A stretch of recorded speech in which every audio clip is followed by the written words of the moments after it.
Mike Brown came back to Sacktown and had a standing ovation, thinking we almost had it all. And now he coaches for the New York Knicks, but we're still beaming. We won 3 in a row. 5 threes from Zach LaVine. DeRozan's 27 on your head. The precious get back was so sweet. He had 20 and 14. Cat outplayed by the rookies. Another double-double for Brody. Those poor Knick fans took a beating.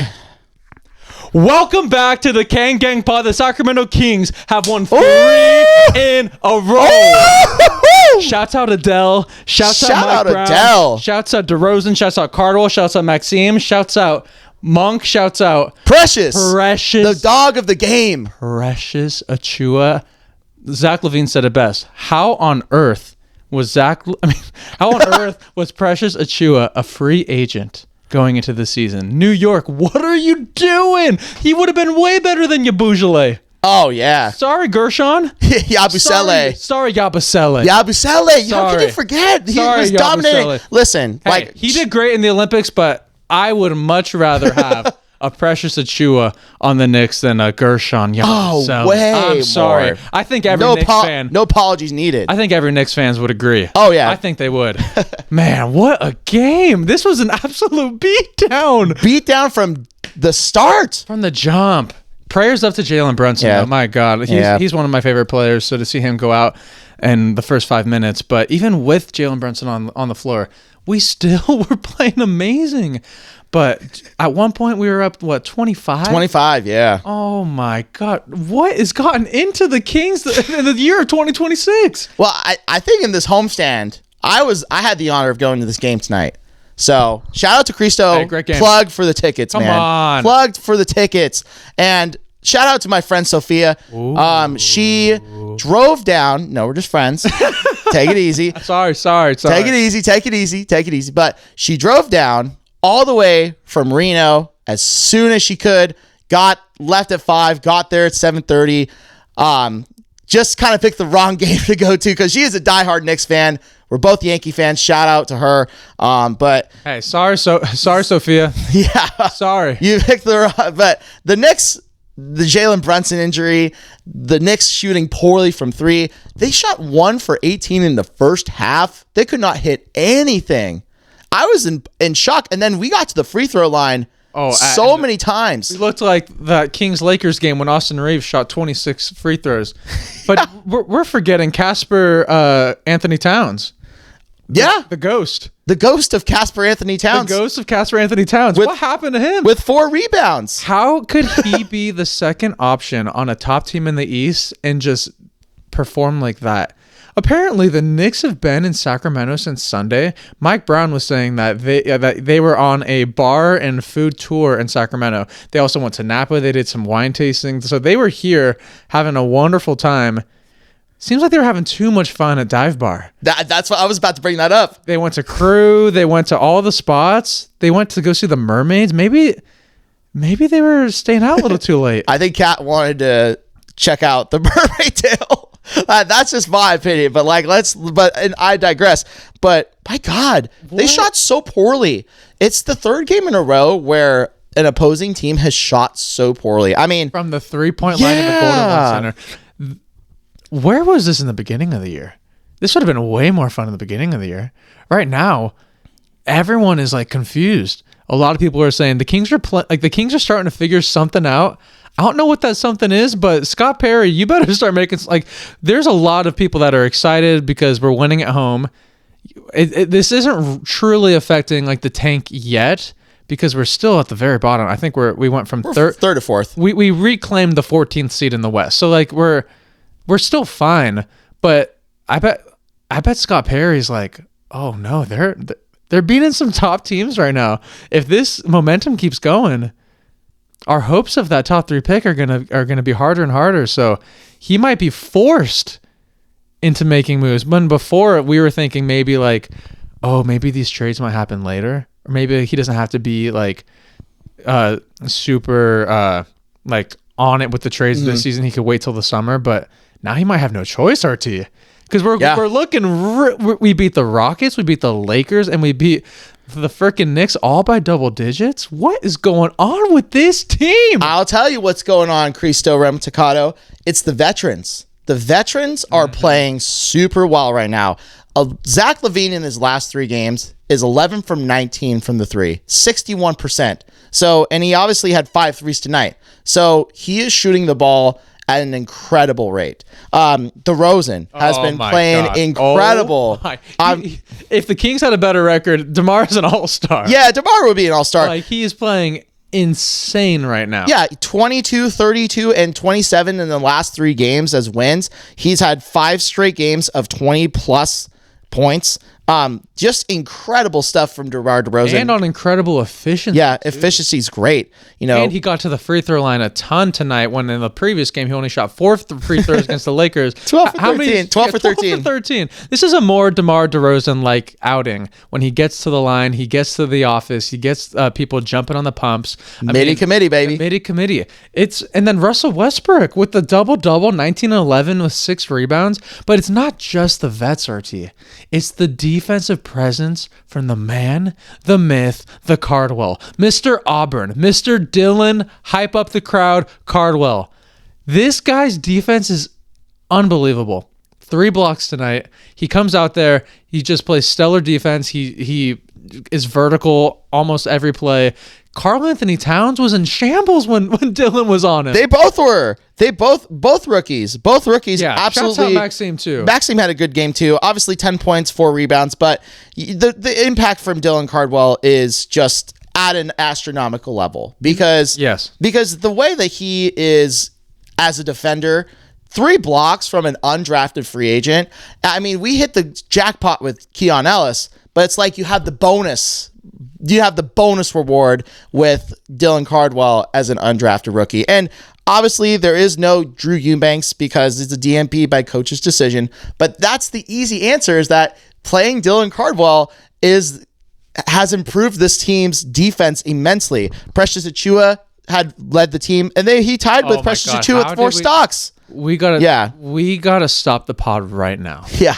This is the Precious Achiuwa pod right now. Bless you, Precious. Thank you, Achiuwa.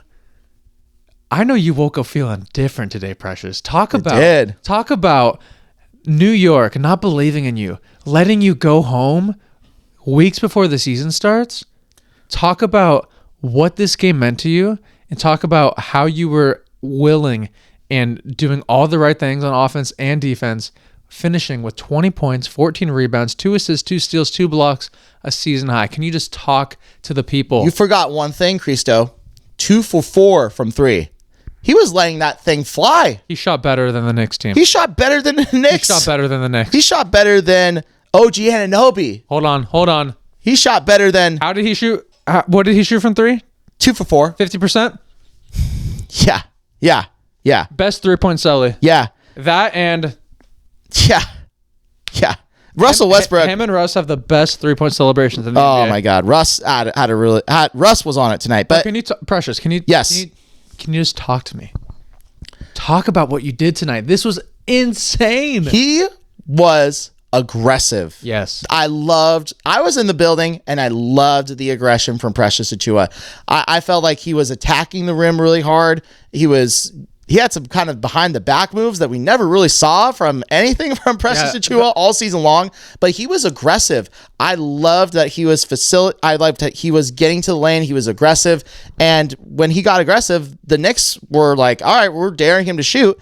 And he made him pay with 2 out of 4 threes. So that is just aggressive. And I think the biggest thing too that really took this game away from me was the offensive rebounding. He had 6 offensive rebounds in this game. So, and we all know a Dylan Cardwell impression. Yeah. And you know that the Knicks are one of the best offensive rebounding teams in the league. They are the best rebounding team. They're 5th in rebounds per game. They're 4th in offensive rebounds per game. And I felt like the key to winning this game was not letting them get any offensive rebounds at all. Like, we did a pretty good job. Obviously, Mitchell Robinson had he's more. He's like the outlier. But he's the one guy on that team that could just protect the glass. yeah, and like he can grab offensive rebounds like no other. Like, he had 7 offensive rebounds tonight. But Doug Christie had a counter. He's like, we're going hack a Mitch in the third quarter of 20. Of 20, and I loved it. Hey, I mean, obviously as a fan base, like at this point in the season, 40 games in, 41 games now, you're like, with our record, like we don't want, like, it's not like, you're not as happy if you win, but the guys on the court and the coach, they don't view it like how the fans do. So they're like, the way that Doug was coaching, hats off to you, Doug, for playing this game like your job is on the line. Like I have a lot of respect for Doug for pulling out the tricks of doing the hack of Mitch in a I loved it.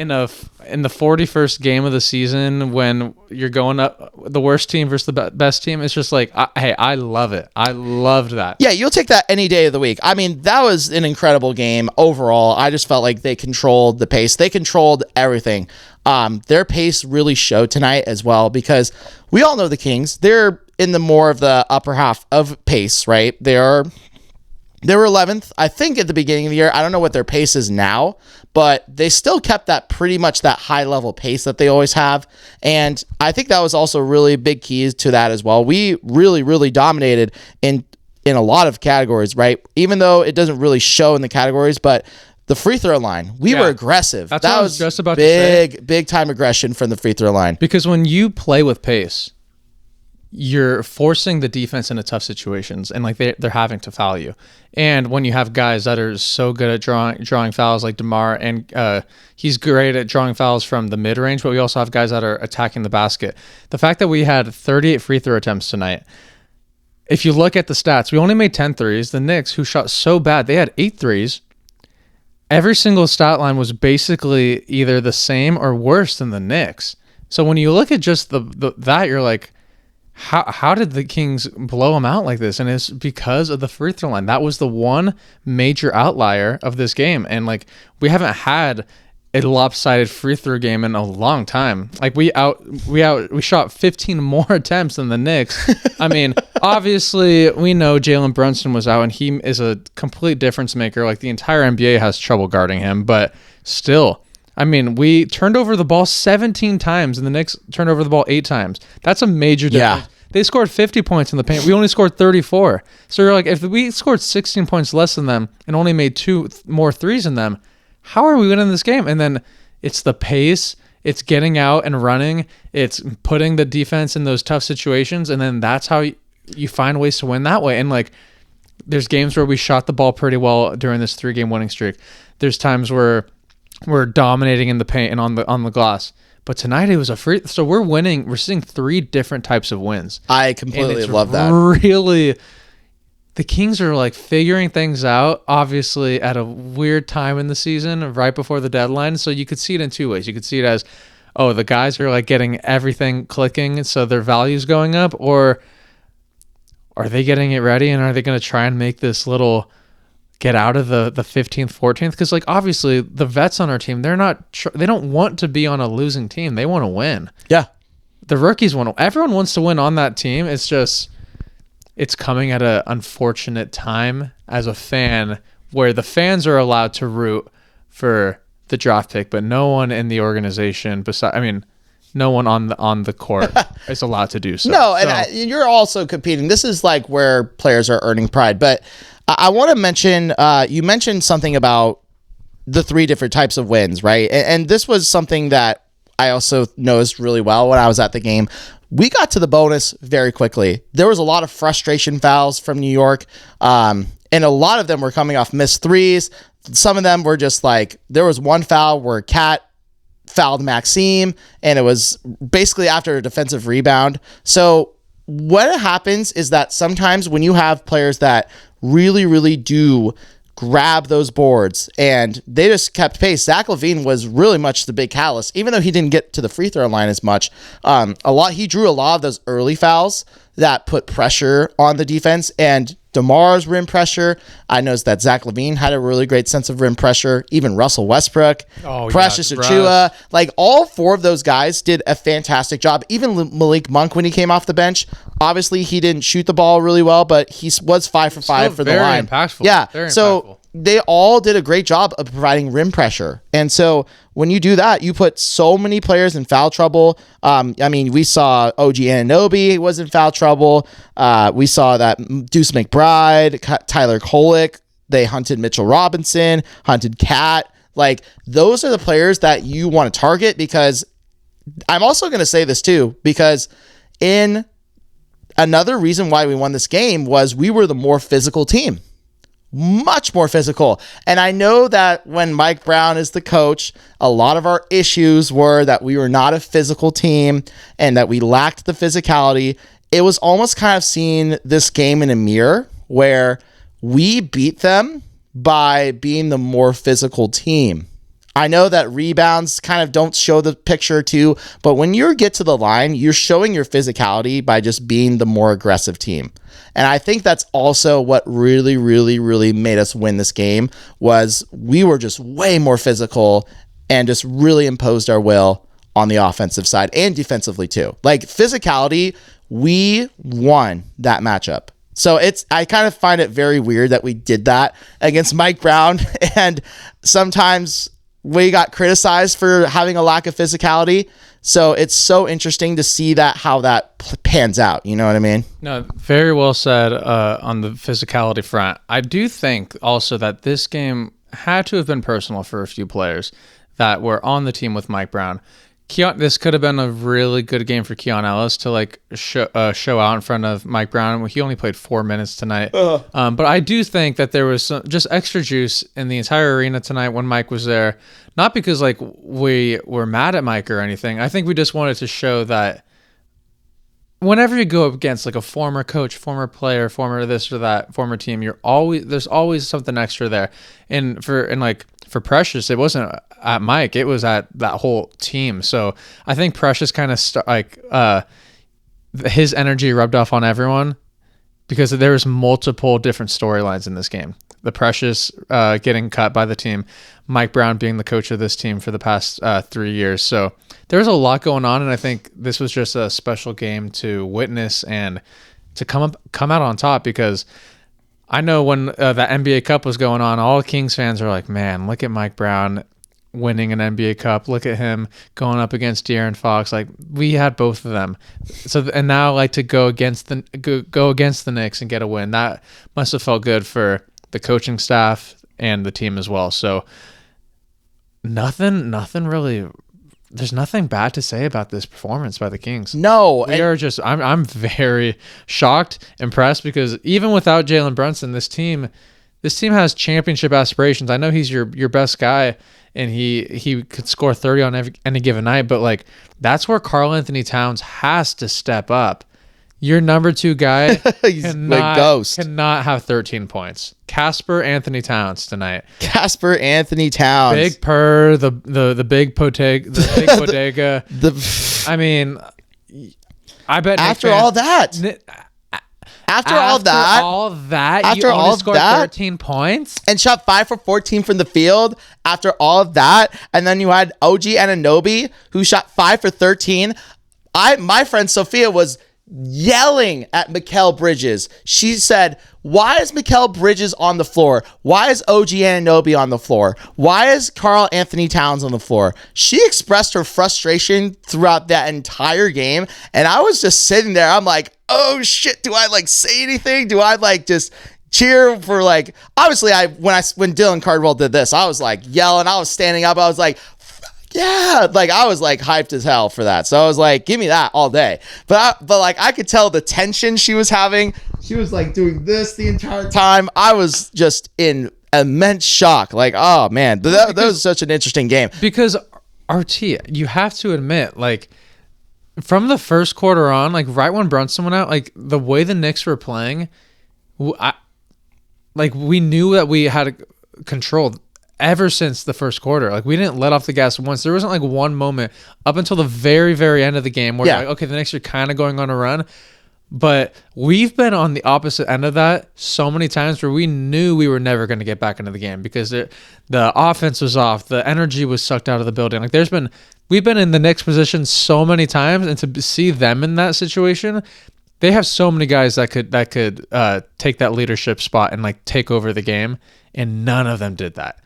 And you have to give kudos to the Kings because those rookies, like we said in our Adele Rolling in the Deep song, they took care of Karl Anthony Towns. They took him out of the game. OG Anunoby and Mikal Bridges, they were just not efficient at all.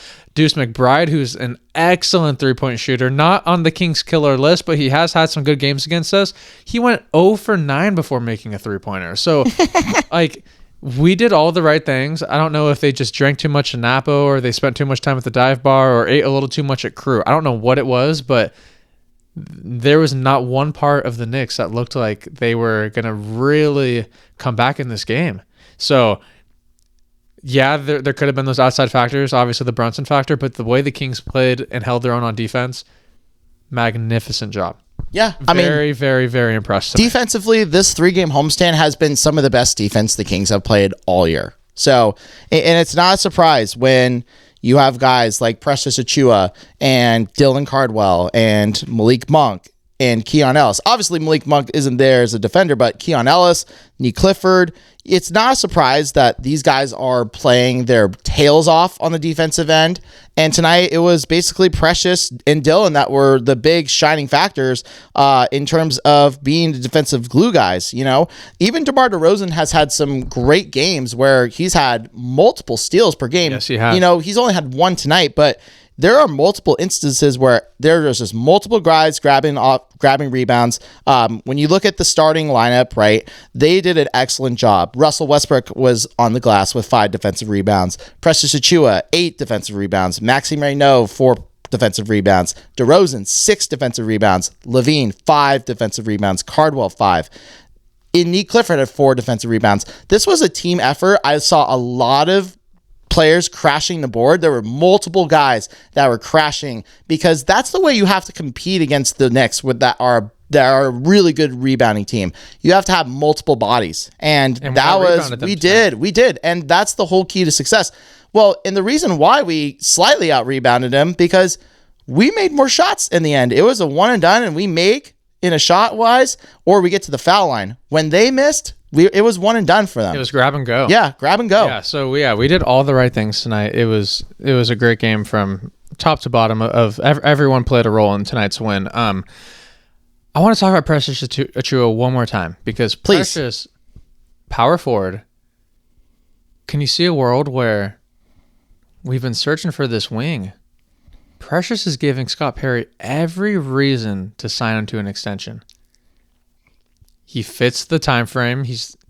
How old is he? 26? 27, I think. 26, 27. He fits like the time frame. He's not too old. He still has veteran experience. So I think this is his 6th or 7th season in the NBA. He could wow. Yeah. He fell on that one. he could be the 4 or step into the 4 or be that 4 off the bench and then slide Keegan down to the 3. I don't know. I think that could be something that we need to start really thinking about when Keegan is back. Then Keegan could get really used to playing the 3 and then put Precious at the 4. I think that could be a great strategy. I really like that. The way Precious is playing on defense and the way he cuts to the basket on offense, like he does so many right things and he could defend. Like he was pinning Karl Anthony Towns on the glass tonight. Like he was doing so many great plays and I think he's slowly earning his way into a longer term deal with this team, and he's showing it on the floor. Like he's getting his minutes are up.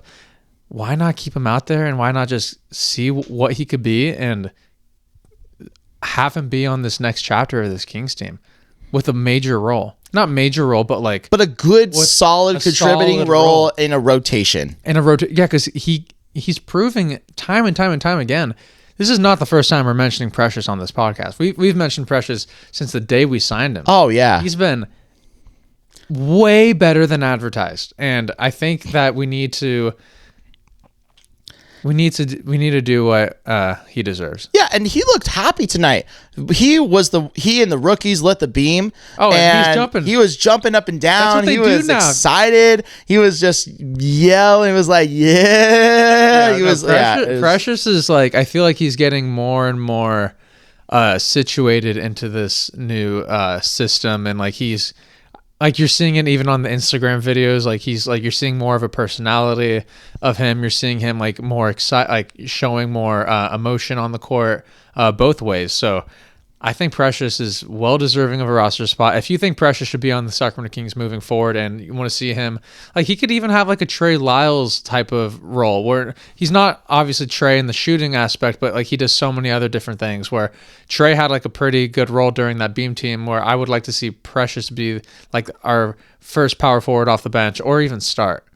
Yeah, but obviously that's all relative because we don't know who's going to be on the roster in the next couple of weeks. But I hope Precious is here to stay. I hope so too. Maybe someone might want to trade for him. So I don't know. Like we'll see. We'll see. I hope he stays. I hope we keep him. I hope he's part of the future plans because he's doing all the right things. So that's what I wanted to bring up. But on to the next one, right? On to the next one. We've won 3 in a row, and now we play the Washington Wizards with a chance to win 4 in a row. And this is we were just talking about this before we were recording. We play the Wizards. After the Wizards, we play the Trailblazers, then the Miami Heat, and then we close out the homestand with the Toronto Raptors. Okay. And on paper, let's be realistic here. I think those games are all winnable. They're all winnable, which scares me. It scares us. It scares us, but it's exciting for the fans that are home. It's exciting for the fans that are paying to go to the games. But in the grand scheme, like, are we going to look back on this homestand stretch in January where we're like, man, if we just lost a couple of those games, we would have been right there at the bottom? I don't know, but these are all winnable games, starting with Washington. I think Washington, obviously they're a very young team, Trae Young. The Wizards are obviously tanking at an all-time rate right now. They're taking it very slow with the Trae Young injury situation when he was just playing in Atlanta right before he got traded. And now they're going to reevaluate him after the All-Star break. I don't know. They're taking a very cautious approach with bringing him back because they don't want to win games because they have their pick. If it's not top 8, goes somewhere else, right? I think so, yeah. So I think it goes to Memphis, I think. Like they are incentivized to lose. So it's going to be a team that wants to lose versus a team with a bunch of veterans that probably want to win 4 in a row. Oh, it goes to the Knicks if it's outside. Exactly. Damn! So this game is going to be so interesting because we are the better team than the Washington Wizards. I think everyone could agree with that. We are a better team than what our record shows. We proved it the last 3 games. But going into this game, I'm nervous because winning 4 in a row is going to be awesome. It's cool to have we lost 7 in a row. Now we're on a 3-game, potentially 4-game win streak at the end of the week. But I can't help myself from looking at those standings every day, and I'm like, oh, we went up a spot. Oh, we went down. It's like this. It's going to be an ongoing thing for fans, for the front office, for the second half of the season. And what are your thoughts on this game? Yeah. Well, here's my thing, right? I will say, the schedule for November, we can all agree, was the hell schedule. And now that we're starting to see the schedule lighten up and play kind of some weaker teams, it does show that, hey, the Kings kind of got screwed in November. Could stockpile into some of the wins that we're seeing right now. So I think this is going to be a very interesting game. Obviously, if we lose this game, we take back the 3 spot. We take the number 3. They'll have the 3rd worst record. So, I hate that we're talking about I hate we're talking about it. I hate that we're talking about this. But we have to. But it's the reality. It's the reality. It's a must. And I think at the end of the day, obviously the trade deadline is coming up. It's getting closer and closer and closer and closer as we speak. I mean, we are basically at the point where we are 3 weeks. We're 3 weeks out. Wow. So yeah, the deadline is very much coming up. So and the 15th, what day is it today? The 14th? Today's the 14th. It's when it's going to be up. It's the 15th. So, and that's when Jonathan Kuminga could be traded. Mm-hmm. So a lot of things could happen. We could see some trades happen, and you could see a potential emergency podcast that could be coming up in the next couple weeks, depending on what the hell is going on. And the whole John Morant situation, like, did you see what happened with him in practice? He got in an argument with Vince Williams in Germany, dude. Like, what? And then he was talking, like, in his pressers that he was doing over there. Dude, they are like, it's like a ticking time bomb. Like, they cannot have that guy on their roster after the deadline. So the domino started with Trey, and we're going to just see it going. But I think seeing, like, say we win like 5 out of 7 at home, Scott Perry's going to have he's going to have to make calls. He's going to have a different mindset, and he's going to be like pressured to make these moves because it's going to potentially bring us out of the bottom 3, and which would just be that'd be catastrophic. Major setback for this organization and city. But yeah, the Washington Wizards, we will see what happens. I honestly think we're going to win. I think it's going to go 4-0. I think so too. I think we're going to beat them. And what about the rest of the matchups, though? Okay, so I think we're going to beat Washington. The Trailblazers, I think we struggle against length. So I think it's going to be it's going to be more difficult, but we just beat Houston and LA. And so, like, who can't this team beat right now on this particular stretch? The way we're playing, like, I feel like the Kings could surprise and beat everyone. Like, we were not supposed to win the last 3 games. These 4 games are more like on paper, like, we're more favored to win these games. And Denny Adavita, like, he got hurt, so he could potentially be out. Well, he got hurt. He was doubtful to play in the next game. I don't know if he's going to come back for the Sunday game. Oh no! So and then you have Miami, who's kind of been struggling. They had a nice win. They had a nice win recently, but before then they're kind of like trending down a little bit. No, they've won 6 out of the last 4. So I mean, they're in the middle of the pack in the East, but they're middle of the pack is not. They're staying afloat, but they're still not like a major threat in the grand scheme of the NBA. But correct. But still going to be a tough matchup. But then Toronto, who started off so hot this year, or at the beginning of the season, and now I don't really. No, they've won 7 out of their last 10 games. Okay, so they're back. Yeah. Okay. Yeah. Okay, so my prediction is we'll win 5 out of 7. Okay. I think we're going to win 5 out of 7 at home. Yeah. I mean, that's a fair number. Like, I don't know where it's going to come, but I think Washington won for sure. Washington for sure. I think Washington. I think the win will probably be against Miami or Portland. That's my guess. Yeah, I wouldn't be surprised if we won 6 out of the 7 too. Oh man, I wouldn't be either. I really think this is a very favorable homestand, because then after that we go on the road and we play pretty much every top team. In the East. So.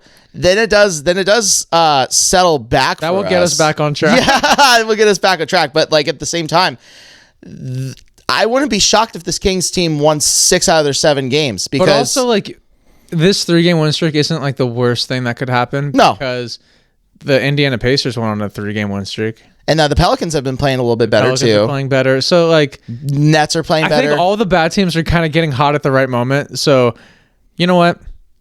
Although I do constantly look at the bottom, I think it's all going to work out the way it's supposed to. Yeah, I agree. And yeah, like I said, like that foam finger up there, that number 1 pick is waiting to land in Sacramento. Yeah. I believe in it. I had a vision about it. I still think it's going to happen. And I think even because like other teams are like purposely tanking, we're not.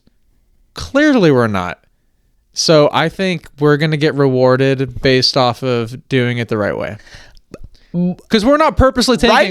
Right now we're not purposely tanking. We might see it later. But it could be so different after the deadline, because the deadline could be very, very much different. It's going to be a very, very different story. I know. It just needs to happen. Yeah, already. I just want to see the trades. I want to see what the team looks like after February 5th. Maybe tomorrow we'll get the first one. If there's 0 moves that are made at this trade deadline, I will be very disappointed with Scott Perry, because you have movable contracts, you have movable players that you can move, and I think if we have the same roster, then it's going to ruin us and it's going to make us move up in the standings, because we know that with a healthy Sabonis, a healthy Keegan, with a whole healthy team, they're going to win games. And which is fine for the players and for Scott Perry and for Vivek and for those that are trying to, and for the fans that want to see games win. But for those that want the tank, the ethical tank, it's going to ruin it. And there has to be a move done by Scott Perry. I do think, though, I really like that DeMar DeRozan has been playing his ass off. I really like I like how Levine has been playing his ass off. You know, and Malik Monk, he even when he came off the bench after getting DNPs the last couple weeks or so, he's looked great too. So there is a sense of pride for these players that they want to play, and they really do hoop at a very good level. No, I think there's value in all those guys. There's always value. And teams around the league, these guys have been on the radar, and I'm very confident that one of them will get moved. And we'll see. If it's multiple people, I wouldn't be too upset. If it was one, I wouldn't be too upset. But none, none is kind of like a disaster trade deadline, because then it might backfire completely, and you almost kind of have to eat the contracts at that point. Yeah. So we'll see. Obviously, we're happy about the win. We're eager to see what happens in the next 4 games, but even more eager to see what happens in the next 3 weeks at the deadline. We will see you after the Wizards game. Subscribe. Yeah, hit that freaking button, man. Come on.